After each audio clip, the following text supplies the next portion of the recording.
kecil saya di daerah Langkap Lancar, sebuah kampung di daerah Pangandaran, di daerah perbukitan di Jawa Barat. Rumah-rumah masih jarang, berjauhan satu sama lain. Cuaca sangat dingin.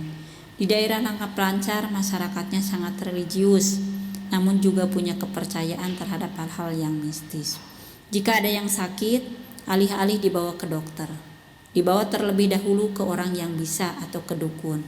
Saya sendiri sejak kecil tidak pernah mau atau percaya. Saya kira inilah perbedaan saya dengan kebanyakan tetangga atau keluarga masa itu. Saya sudah terlatih berpikir logis, maka sejak kecil saya selalu dikatakan tidak menurut atau membangkang. Sejak kecil saya hidup dengan buyut saya, karena tidak memungkinkan tinggal bersama dengan keluarga. Tinggal dengan buyut merupakan pengalaman hidup yang sangat keras. Jika ingin makan, kita harus mengeluarkan tenaga dahulu, mencari kayu bakar, ataupun nutu mengolah padi menjadi beras dengan cara ditumbuk. Dulu waktu saya sekolah, mata pelajaran yang paling saya suka adalah PMP atau Pendidikan Moral Pancasila. Padahal dulu guru saya terkenal galak. Tapi saya semakin penasaran dan suka. Pelajaran yang paling saya nggak suka itu matematika. Tapi ketika saya bekerja di pabrik, ternyata pelajaran matematika itu dipakai. Contoh, saya harus tahu ukuran panjang lebar kain. Lalu 1 meter itu berapa sentimeter, 1 yard itu berapa sentimeter.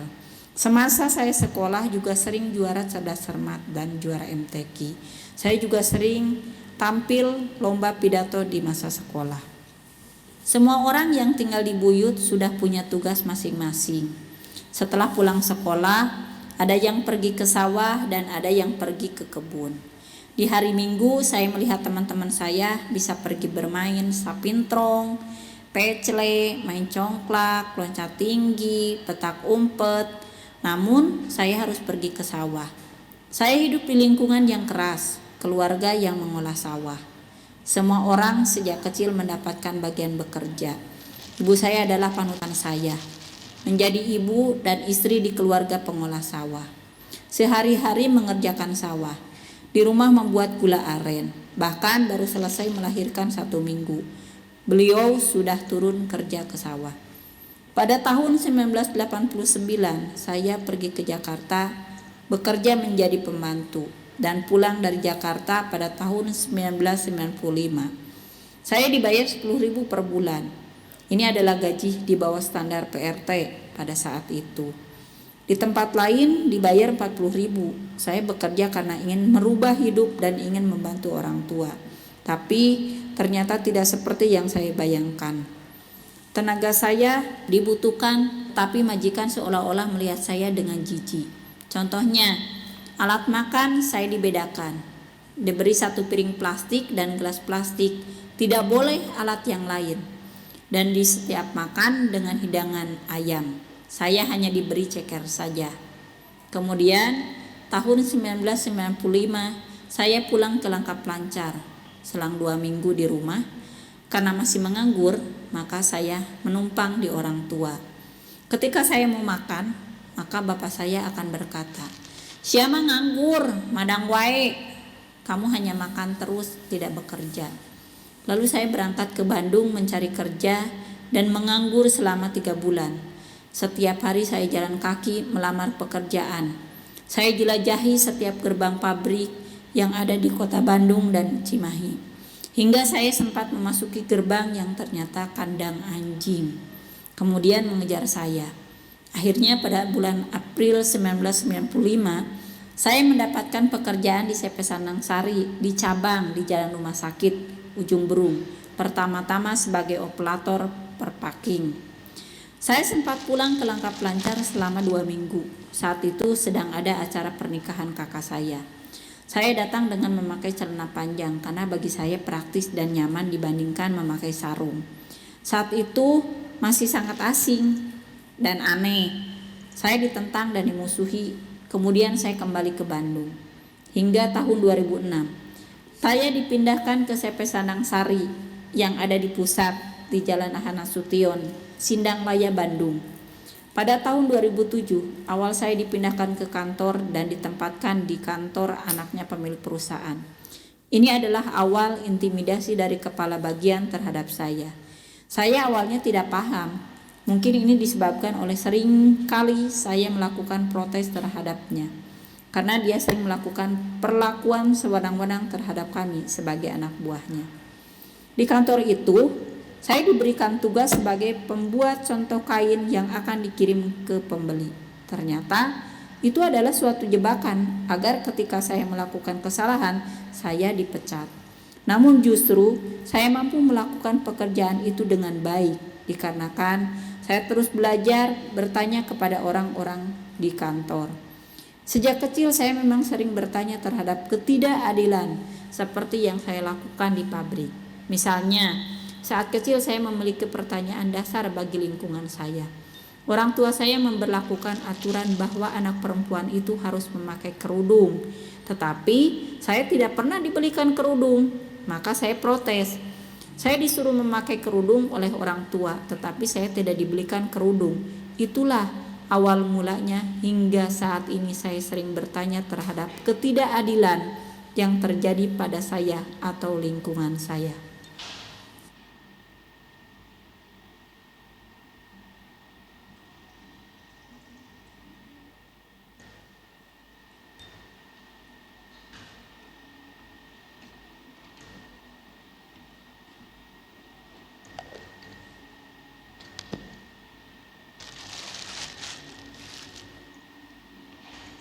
Di sini negeri kami, tempat padi terhampar,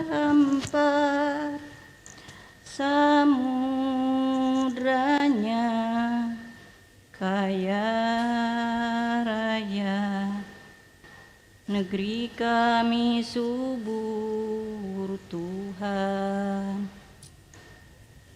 Di negeri permai ini berjuta rakyat bersimbah luka, anak kurus tak sekolah, pemuda desa tak kerja. Mereka dirampas haknya, tergusur dan lapar. Bunda relakan darah juang kami, padamu kami berbakti. Mereka dirampas haknya, tergusur dan lapar. Bunda relakan darah juang kami, padamu kami berjanji untuk membebaskan rakyat. Mereka dirampas haknya, tergusur dan lapar. Benang menjadi kain, jadi bahan untuk baju. Sebelum PHK, saya di Sanang Sari bekerja di bagian packing. Sebelumnya sempat dipindah-pindah atau mutasi sebanyak 4 kali di bagian yang lain di pabrik tersebut. Karena ikut serikat pekerja, saya mulai aktif di serikat pekerja sejak tahun 1999. Pertama kali masuk ke Sanang Sari tahun 1995 karena dipindahkan kerja dari pabrik tekstil sebelumnya yang bangkrut. Ketika pertama kerja di Sanang Sari, setiap saat saya terus-terusan diawasi. Setiap aktivitas yang saya lakukan terus dikontrol, diintimidasi, sehingga dalam hati seringkali memiliki perasaan serba salah. Bahkan saya tidak diperbolehkan ganti baju dan yang lain boleh. 4 tahun saya mengerjakan sampel-sampel kain. Setiap hari selama mengerjakan sampel, saya satu kantor dengan pemilik pabrik dan terus diawasi, dilihatin. Dikiranya saya akan menyerah, akan grogi dan takut. Ketika semua pekerja pulang sore, saya selalu pulang jam 7 malam karena takut kerjaan gak selesai. Seringkali saya bekerja sambil menangis. Ya Allah, geuning gawe teh nepi ka kieu. Saya 25 tahun tetap bertahan di pabrik tekstil karena pertama saya tidak punya skill khusus, beda dengan yang tenun. Kalau saya kan perpacking, hanya membungkus doang. Jadi masuk ke pabrik mungkin sulit, ada kerjanya itu berat. Paling sedikit itu dalam sehari itu membungkus kain 30 kg sampai 60 kg dalam keadaan berdiri mengangkat kain. Kedua, latar belakang kehidupan saya begitu pahit dan susah dan pernah pula kerja jadi pembantu rumah tangga. Dengan kerja di pabrik ini lebih baik dari kerja sebelumnya, meski penghasilan tetap kecil. Ketiga, saya lulusan SD. Kalau sekarang kan untuk kerja di pabrik itu minimal lulusan SMA. Masuk kerja itu bukan bagaimana kerja, pokoknya mengorganisir. Salatullah, salamullah, ala toha rasulillah. Salatullah, salamullah, ala yasin habibillah. Salatullah, salamullah, ala toha rasulillah. Salatullah, salamullah, ala yasin habibillah. Tawassalna bibismillah wa bil hadi rasulillah wa kulli mujahidin lillah bi ahlil badr ya Allah. Salatullah. Yang paling ngangenin dari kampung halaman adalah sosok ibu saya. Ibu saya wanita paling baik dan kebaikannya itu tidak pandang bulu. Kepada siapapun dia baik, termasuk kepada orang gila pun dia baik. Memberi makan, memperbolehkan orang gila menginap di rumah. Dan sampai orang gila itu betah dengan ibu saya. Ibu saya orang yang kuat dan selalu memberikan motivasi. Saya ingat ibu saya pernah bilang, siapapun dia, walaupun ia presiden, kalau dia salah kamu lawan. Dan jika kamu salah, jangan pernah malu untuk meminta maaf terhadap siapapun. Ternyata nasihat ibu saya itu, ibu saya sendiri belum pernah mempraktekkan tentang perlawanan. Maka ketika saya berorganisasi, beliau menentang saya dan berkata, kamu jangan melawan, karena yang punya perusahaan mah banyak duit. Sudah bersyukur kamu bisa bekerja. Lalu saya menjawab, kan ibu waktu itu pernah bilang bahwa kalau kamu merasa benar dan jika yang salah memiliki jabatan apapun, kita harus melawan. Lalu ibu saya menjawab, baik kalau seperti itu terserah kamu.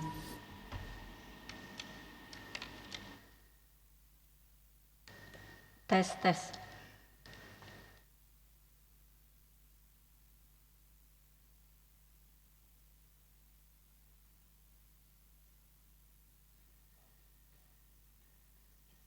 Selamat pagi. pagi kawan-kawan.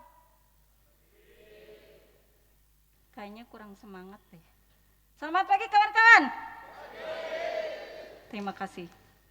Hari ini kita akan melakukan aksi unjuk rasa.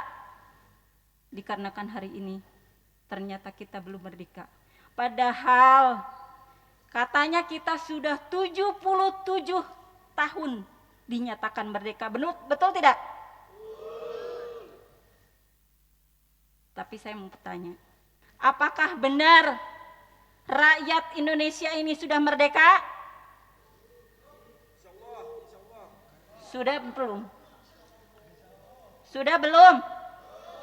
Kalau insya Allah antara iya dan tidak, berarti belum ada kepastian, benar tidak? Ternyata hari ini Indonesia belum merdeka. Bukti nyata, tanah rakyat digusur, dijadikan pembangunan, dan yang menikmati bukan rakyat yang di bawah, tetapi hanya segelintir orang. Betul tidak? Hukum di negara ini tajam ke bawah, tumpul ke atas. Betul tidak? Bukti. Ketika buruh protes, ketika buruh nuntut, penjara. Tetapi koruptor triliunan, miliaran memakan uang rakyat, mereka hanya dihukum 2 tahun. Merdeka berarti buat siapa hari ini? Hanya orang-orang kaya, hanya orang-orang yang berkuasa. Tetapi pada kenyataannya untuk rakyat belum pernah merdeka sampai hari ini. Betul tidak? Yang katanya Indonesia subur makmur, sumber daya alamnya yang begitu benar-benar merumpah ruah, tetapi pada kenyataannya sembako 9 bahan pokok yang harusnya masyarakat Indonesia sudah tidak membeli mahal, tetapi harusnya gratis. Cengek atau cabai rawit ada di Indonesia kebunnya. Betul tidak? Apa sih yang gak ada di Indonesia? Tetapi pada kenyataannya masyarakat Indonesia harus menangis menjerit dikarenakan bahan pokok untuk masyarakat. Harga terus melambung tinggi. Apakah ini yang dinamakan merdeka? Pada kenyataannya 77 tahun Indonesia dinyatakan merdeka, tidak dan belum merdeka buat masyarakat kecil hari ini. Mungkin kawan-kawan di sini belum pernah merasakan bagaimana ketika kemarin minyak goreng, kelangkaan minyak goreng. Padahal kawan-kawan tahu bagaimana luasnya perkebunan sawit di negeri kita. Tetapi lucu, minyak goreng sampai tidak ada. Apakah ini yang dinamakan merdeka di Indonesia? Berarti hari ini kita belum merdeka. Dan ini adalah tugas kita semua, bagaimana untuk memerdekakan Indonesia yang seutuhnya. Betul tidak? Bagaimana rakyat miskin ingin menyekolahkan anak-anaknya yang tinggi, tidak melulu menjadi buruh pabrik yang terus ditindas, tetapi hari ini mereka belum bisa menyekolahkan anak-anaknya. Karena apa? Karena biaya yang begitu tinggi, tidak terjangkau, apalagi untuk buruh pabrik.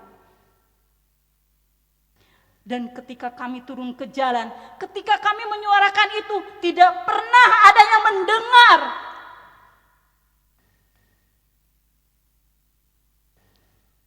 Maka dari itu, mulai dari hari ini, kita harus bangkit bagaimana memerdekakan Indonesia seutuhnya.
Pertama kali saya masuk di rumah tahanan perempuan Sukamiskin, Ujung Berung, Bandung. Ketika saya ditanya oleh petugas kenapa masuk ke rutan, kemudian barang-barang saya diperiksa. Seluruhnya dikeluarin dari tas, tidak boleh ada yang dibawa ke dalam kecuali baju 2 pasang, handuk dan mukena. Setelah itu saya disuruh buka baju. Saya pikir hanya baju saja, tapi ternyata semua harus dilepas, termasuk pakaian dalam dibuka. Saya disuruh jongkok berdiri, kemudian disuruh berjalan sambil mengangkang dalam keadaan telanjang. Ketika itu saya merasa diperlakukan semena-mena seperti orang yang telah melakukan kesalahan berat. Lalu saya bertanya, kenapa saya diperlakukan seperti ini? Lalu jawab petugas, kamu masuk ke sini, salah atau benar, sudah menjadi bagian saya. Padahal saya belum divonis, bahkan belum sidang. Kemudian saya disuruh mengambil matras, diantar sama petugas, masuk ke sel Sinta nomor 8. Di kamar sudah ada 3 orang penghuni. Hari-hari saya di dalam penjara dihabiskan dengan melakukan apel setiap hari 3 kali. Pagi-pagi jam 6, jam 12 siang, dan jam 6 sore. Senin, Rabu, Jumat mencabut rumput, Selasa dan Kamis olahraga. Saya mendapatkan jatah makan sehari 3 kali, tapi makannya jauh dari kata layak, karena isi dari cadongnya hanya nasi sejumput. Ikannya ikan asin atau ikan Indosiar, ikan yang banyak sisiknya. Sayurnya tidak terasa sama sekali bumbunya. Selama 10 hari saya di penjara, saya tidak bisa keramas karena tidak boleh beli sampo. Karena hanya dikasih sabun Simponi 1 harus cukup buat nyuci dan mandi. Dalam satu kamar awalnya 6 orang, tapi kami mengisi satu kamar 13 orang. Kami sering rebutan air minum karena satu jerigen yang isinya 5 liter harus cukup untuk 13 orang. Tidak jarang sendok pun diperebutkan. Makan pun harus cepat. Hal itu sering mengakibatkan percekcokan di antara penghuni rutan. Karena cadongnya harus cepat dikumpulkan, maka kalau telat, saya tidak bisa kebagian makan. Di suatu hari, pernah kejadian pas waktu apel. Ada kawan saya disuruh untuk sikap sempurna, tapi petugas tidak memperlihatkan sikap sempurna. Dia sambil bersender di pintu. Kemudian saya bilang kepadanya, kok ibu sendiri tidak memperlihatkan sikap sempurna? Saya disuruh jongkok berdiri 100 kali hitungan dari 0 sampai 10 tidak selesai. Lalu keesokan harinya ketika saya mencabut rumput ditantang oleh petugas untuk orasi di panggung. Kata petugas, saya telah melawan petugas dan waktu itu disuruh terus mencabut rumput dengan tangan kosong sehingga jari-jari saya terluka. Itulah kehidupan yang saya alami selama 10 hari di penjara.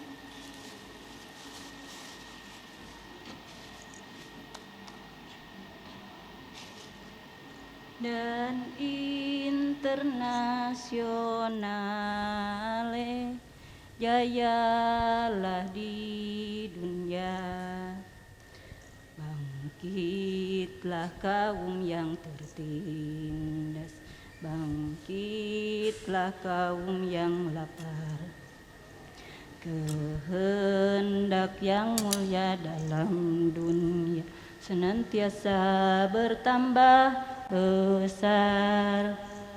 Hancurkan adat dan paham tua, kita masa rakyat yang sadar.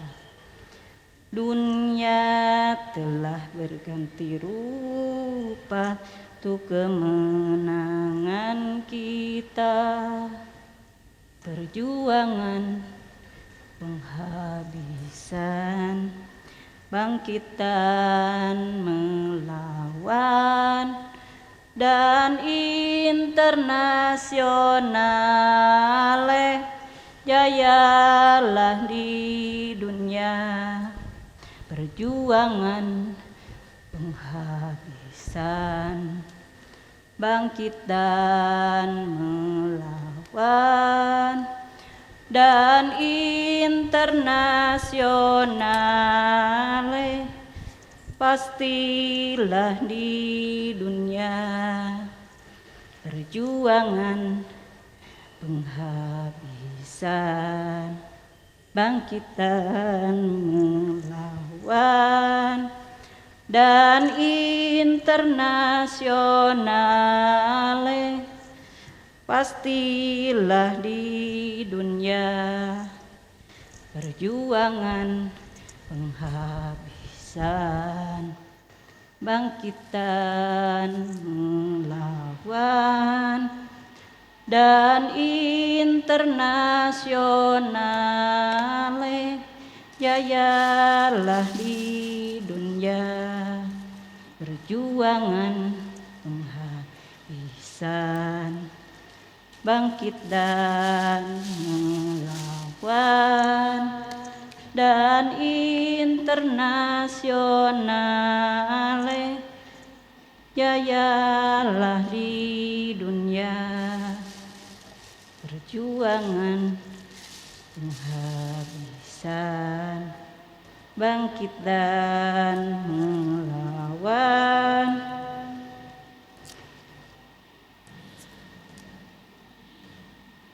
dan internasionale, pastilah di dunia perjuangan penghabisan,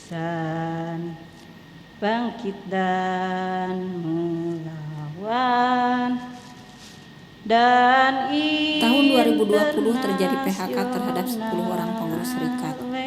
Kami tidak mendapatkan pesangon dan tidak menerima upah. Kami tidak mempunyai penghasilan. Sumpia adalah solusinya. Sebelum membuat dan menjual sumpia, sebagai seorang ketua umum serikat buruh, saya berjalan kaki menjajakan jaket dan sweater yang saya dapatkan dari salah satu konveksi di Tasik. Saya percaya selalu ada rezeki di setiap usaha, maka dari itu saya tidak membiarkan waktu saya habis untuk berjualan. Jadi, ketika selama 1 jam berjualan keliling, saya sudah mendapatkan untung atau uang lebih. Saya berhenti untuk kemudian kembali menjalankan organisasi. Saya benar-benar tidak mau menghabiskan waktu saya untuk berjualan. Kalau 1, 2, 3 potong jaket dan sweater terjual, saya bisa makan. Itu bagi saya cukup. Saya tidak mau muluk-muluk. Tetapi saya prihatin dengan kawan-kawan yang sudah mempunyai keluarga yang tidak memiliki penghasilan. Kami berembuk untuk mencari solusi.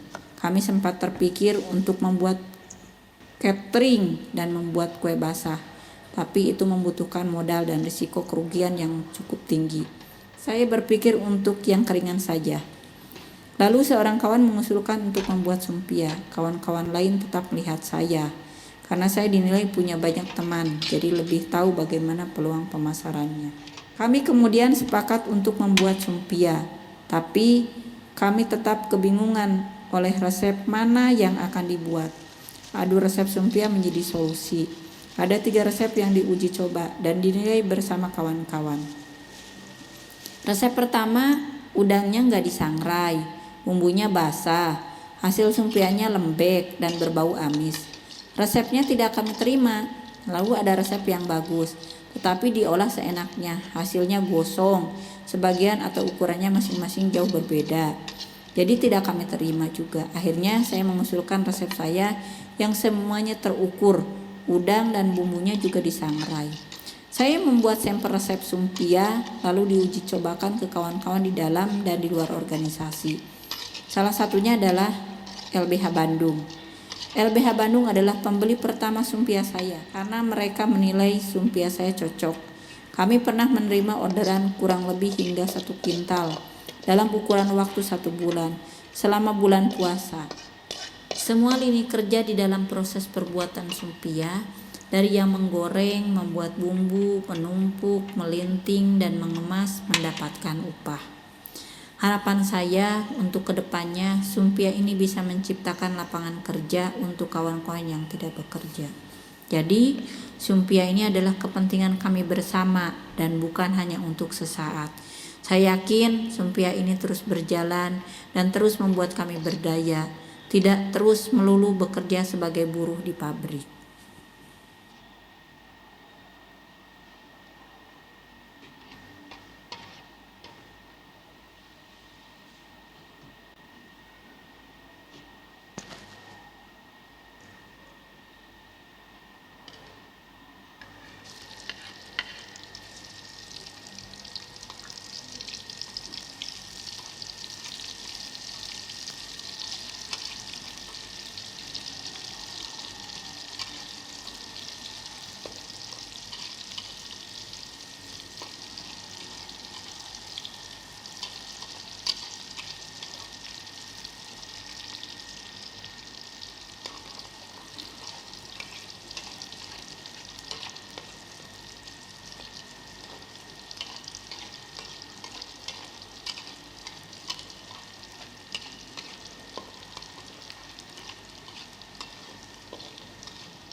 Sallallahu ala Muhammad. Sallallahu alaihi wasallam. Sallallahu ala Muhammad. Sallallahu alaihi wasallam. Sallallahu ala Muhammad. Sallallahu alaihi wasallam. Sallallahu ala Muhammad. Sallallahu alaihi wasallam. Sallallahu ala Muhammad. Sallallahu alaihi wasallam. Sallallahu